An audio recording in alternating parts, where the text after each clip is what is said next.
Guyana expects to receive a supply of the Johnson & Johnson's single-dose vaccine in August. Guyana Hemp Industries granted permission for hemp cultivation. Child sets family home ablaze. In the region, Ecuador, at least 18 inmates die in 2 prison riots. And internationally, COVID surge in US. Most patients in the hospitals are unvaccinated. Greetings and welcome to another edition of Channel 2 Headline News Update. I am Bibi Bacchus. Thank you for joining us. The Minister of Health, Dr. Frank Anthony, said in August of 2021, Guyana will be expecting a quantity of the single-dose Johnson & Johnson vaccine being manufactured by the United States. This acquisition is being pursued by the Caribbean community, which has reached a deal with the African Union. In May, the government made a down payment of approximately $7.5 million to the African Union for 150,000 doses of the vaccine.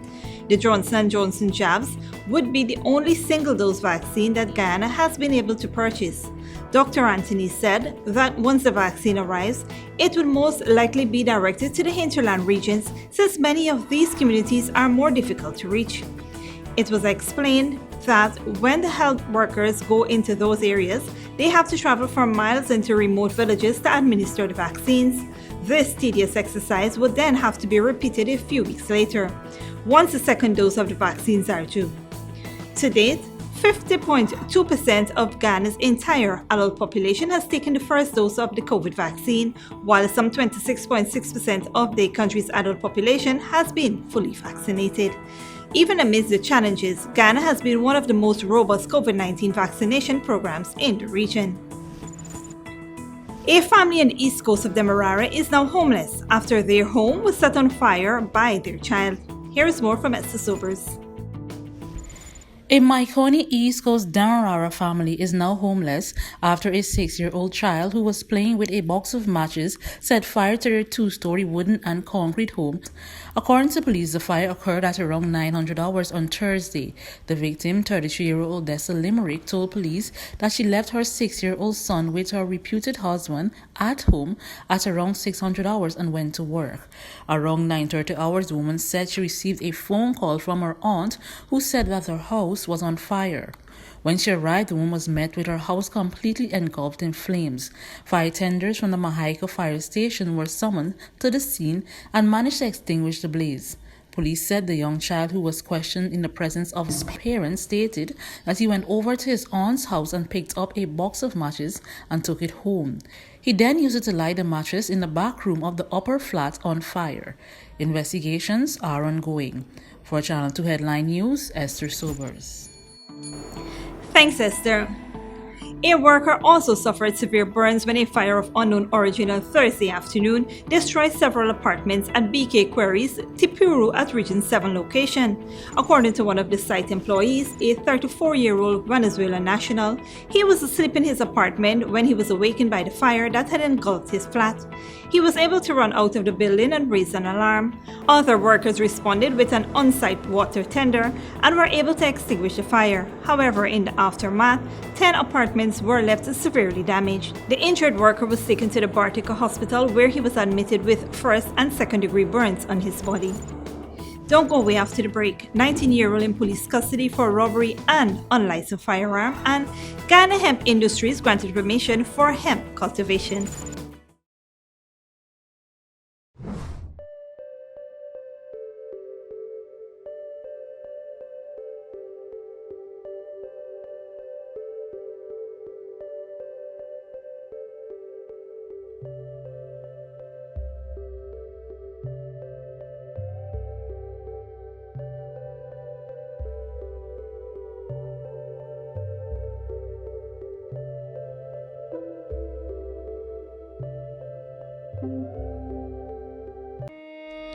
Survival Shopping Complex brings to you its delivery service, Shop Through WhatsApp. This process is simple. All you need to do is call or message your grocery list to 613-9683 and we will select your items for you and have them delivered directly to you, even out of town. This is convenient because we can stay on the phone with you as we select your favorite brands. We're happy to do your shopping for you.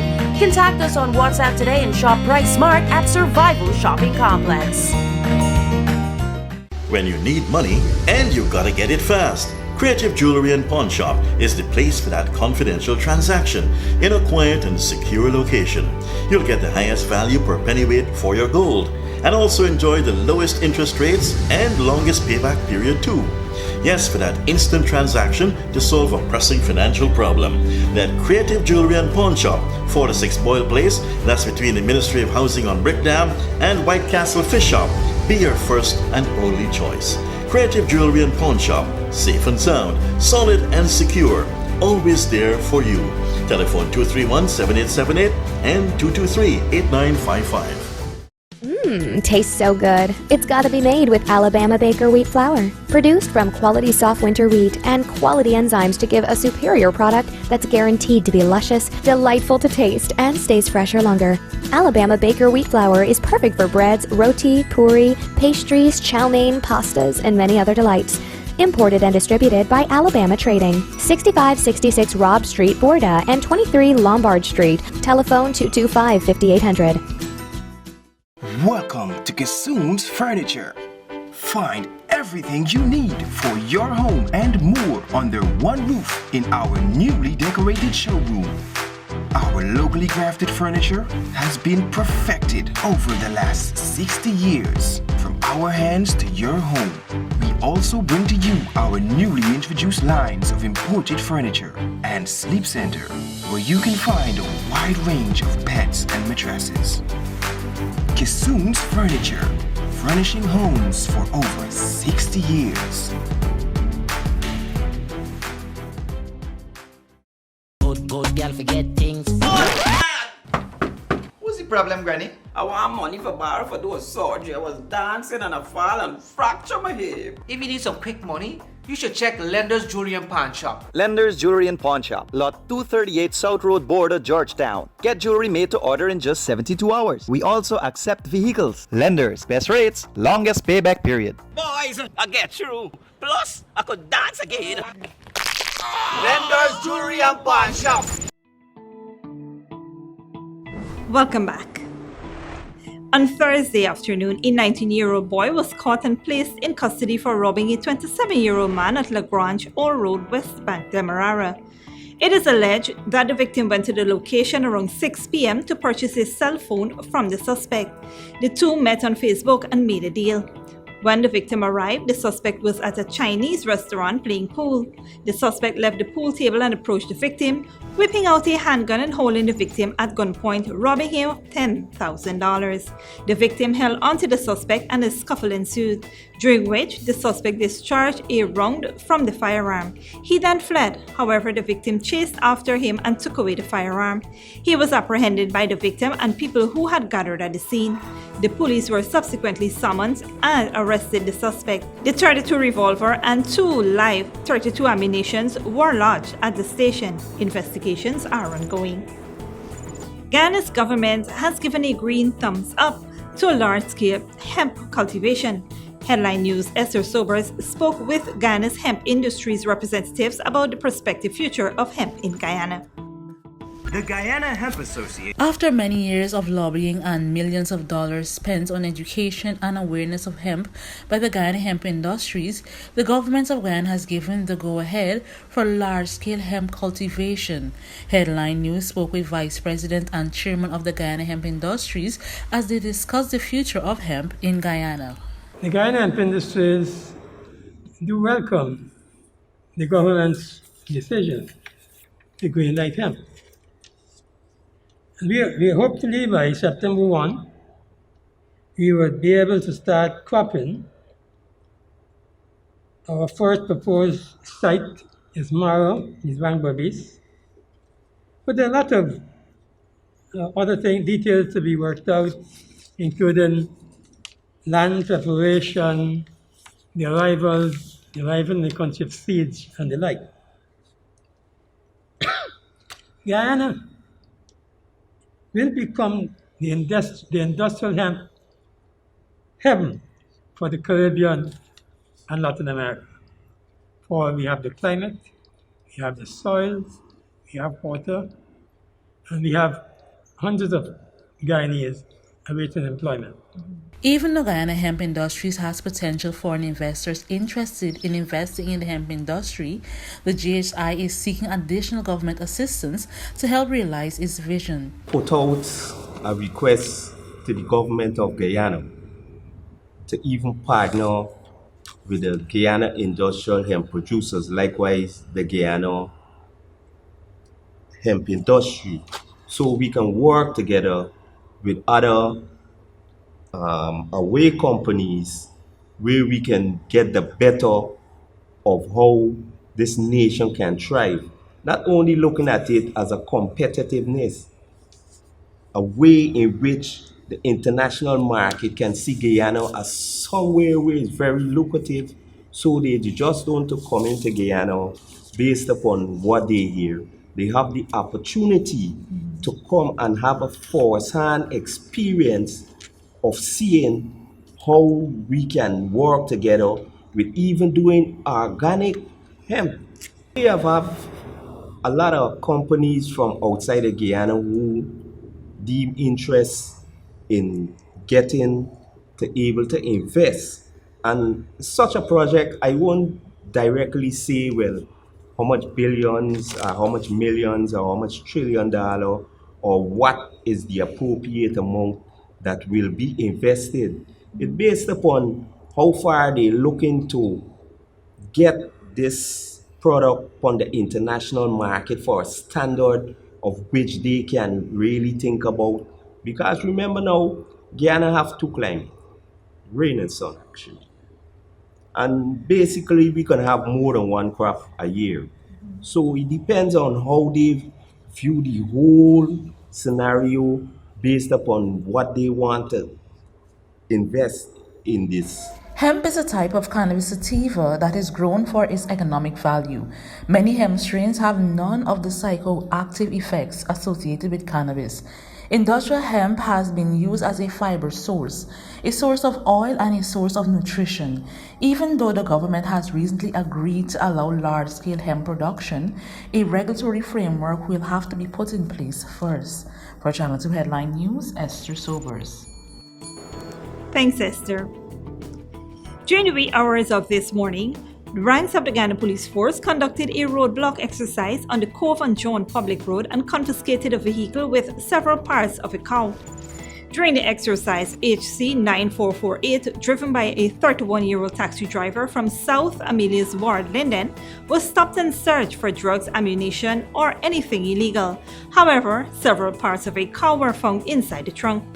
When asked to produce documents for the said parts of the cow, the driver did not produce any. He was then questioned as to how he obtained it, and he indicated that he was sent to Berbice by someone to collect the meat and transport it to Linden. He was immediately arrested and taken into custody at the Cove and John police station for the offense of unlawful possession.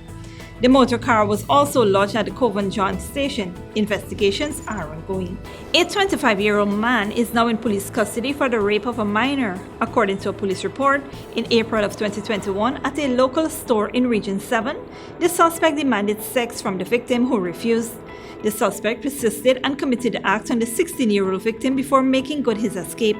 The matter was reported and the suspect was arrested. He is currently in custody as investigations continues.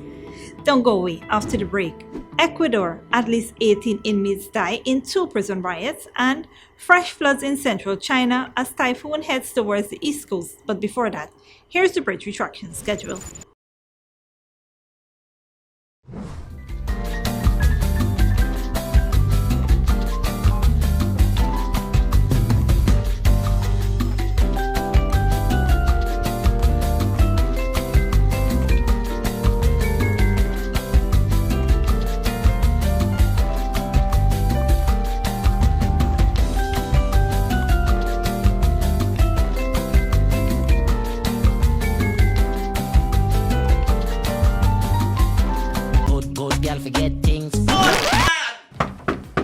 Problem, Granny? I want money for borrow for do a surgery. I was dancing and I fall and fracture my hip. If you need some quick money, you should check Lender's Jewelry and Pawn Shop. Lender's Jewelry and Pawn Shop, Lot 238 South Road Border, Georgetown. Get jewelry made to order in just 72 hours. We also accept vehicles. Lenders, best rates, longest payback period. Boys, I get through. Plus, I could dance again.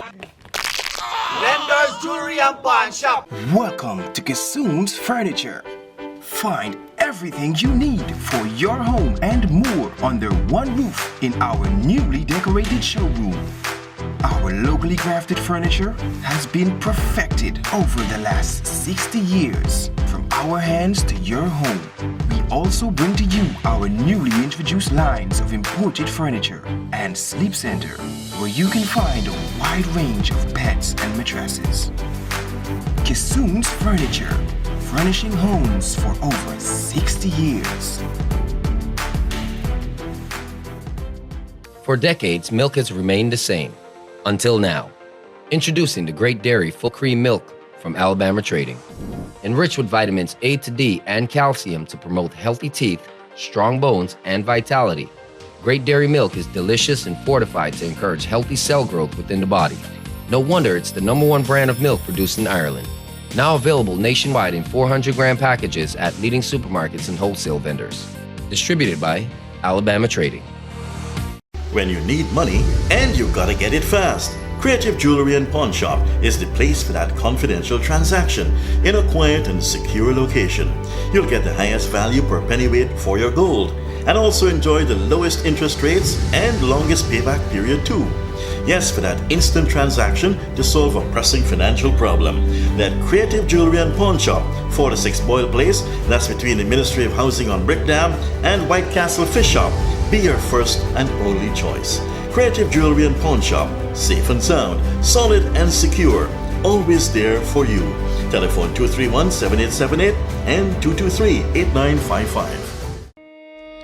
Survival Shopping Complex brings to you its delivery service, Shop Through WhatsApp. This process is simple. All you need to do is call or message your grocery list to 613-9683 and we will select your items for you and have them delivered directly to you, even out of town. This is convenient because we can stay on the phone with you as we select your favorite brands. We're happy to do your shopping for you.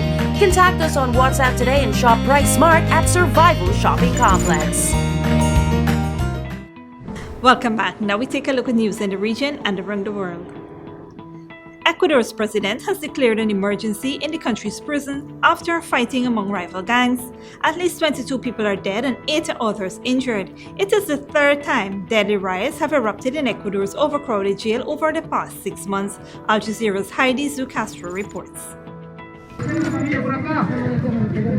Deadly gang violence has again taken hold in Ecuador's overcrowded prison system at 2 of the country's largest penitentiaries. It's taken 450 members of the Special Police Unit to bring this latest round of riots under control. Hasta las 4 de la mañana. We weren't able to reach all the prisoners in the different cells until 4 a.m. local time.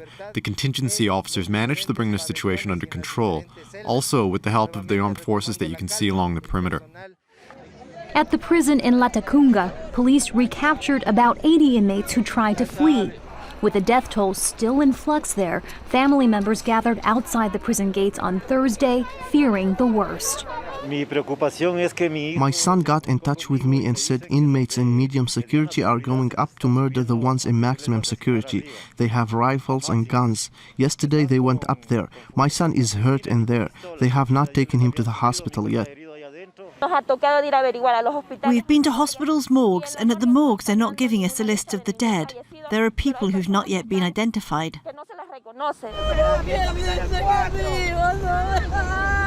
In February, at least 79 inmates died at 3 prisons in clashes between rival gangs. The country's jails are built to house 29,000 inmates, but have 38,000. Experts say guards are outnumbered, with gangs effectively in charge, and that without reform, more prisoners will die. Heidi Jo Castro, Al Jazeera. And internationally, the average of COVID-19 infections in the United States is up more than 50% compared with a week ago. Vaccines are widely available, but many people are refusing to take them. Al Jazeera's Kimberly Halkett reports. Renewed warnings from the White House urging all Americans to get vaccinated as cases of COVID continue to spike, up 35% from last week, and deaths up 26%. The Delta variant is more aggressive and much more transmissible than previously circulating strains. It is one of the most infectious respiratory viruses we know of and that I have seen in my 20-year career. The U.S. Centers for Disease Control says 83% of all new U.S. COVID cases are linked to the highly transmissible Delta variant. For now, the White House mask policy has not changed. Currently, only unvaccinated people need to wear a mask, but officials are discussing whether to change that. So if you're in an area that has a high case rate and low rates of vaccination where Delta cases are rising, you should certainly be wearing a mask if you are unvaccinated. The White House is also continuing to work with social media companies to tamp down on what it calls vaccine misinformation. There remains skepticism in the U.S., particularly among conservatives, about mask effectiveness and whether COVID vaccines are even safe. If people have questions about it, let's answer the questions. Let's not say, oh, you can't put any information out. I think what would really have people have greater trust, provide all the science, provide all the information. With 97% of all COVID deaths in the U.S. among the unvaccinated, the Biden administration is boosting investments in COVID testing in areas where vaccination rates remain low. $1.6 billion has been allocated for testing in high-risk settings like prisons and homeless shelters. $398 million has also been added to help small rural hospitals reduce infection. But already the spike in COVID cases is being felt economically. The number of Americans filing jobless claims hit a 2-month high last week, 419,000 Americans filing for benefits, as the Delta variant threatens President Biden's promise of a swift economic recovery. Kimberly Helkett, Al Jazeera, the White House. And finally, cleanup operations are underway in the central Chinese city of Zhengzhou, which was hit this week by the worst flooding the region has experienced in recent history. Al Jazeera's Katrina Yu reports. The rain in Zhengzhou may have eased, but floodwaters are still submerging major highways. Just one reminder of the devastating storm which struck central China earlier this week. Teams are working hard to pump and clear water from low-lying areas. The city's more than 7 million residents are struggling to resume normal life. Many neighborhoods lack access to running water. Authorities have set up temporary outdoor water stations. Li Jian says he's grateful he was safe at home when torrential rain lashed the city. In extreme weather, it's safer to stay indoors. That's the lesson I learned. Dangerous things happen unexpectedly. People need to be more cautious. This kind of tragedy could have been avoided. People are still coming to terms with the loss of life and loss of livelihood caused by what authorities have described as the worst storm for 1,000 years. Many businesses remain closed. Internet and phone connection is unstable.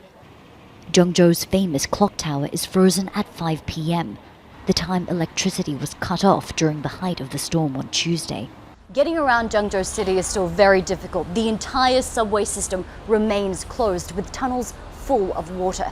Taking a subway during the storm was extremely dangerous. Hundreds of people were trapped in carriages as flash floods quickly filled the underground system. In keeping with Chinese tradition, offerings have been burned at the entrance to this station to honor the 12 people who died underground. Commuters are sharing harrowing details of their experiences waiting for rescue teams to arrive. Many believed they would not survive. In rural areas, some were rescued after 3 days of being stranded. The army has been sent to reinforce vulnerable dams and reservoirs. Meteorologists say the worst weather has passed, and many here are waiting patiently for government disaster relief, for the floodwaters to recede, and for the sun to finally return.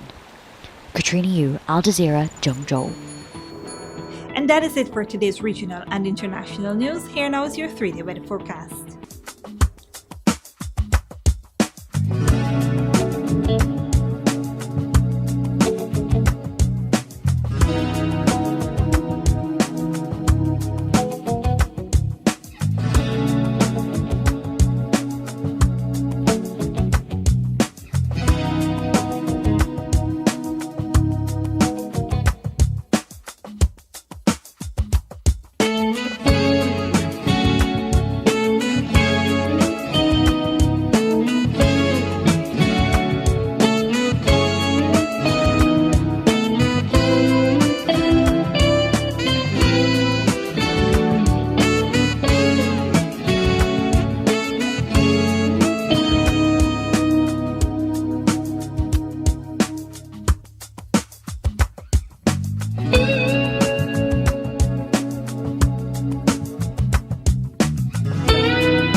That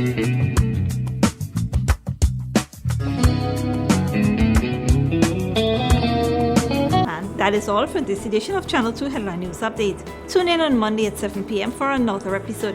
Be sure to subscribe, like, and follow us on Facebook and YouTube. Until then, stay safe and take care.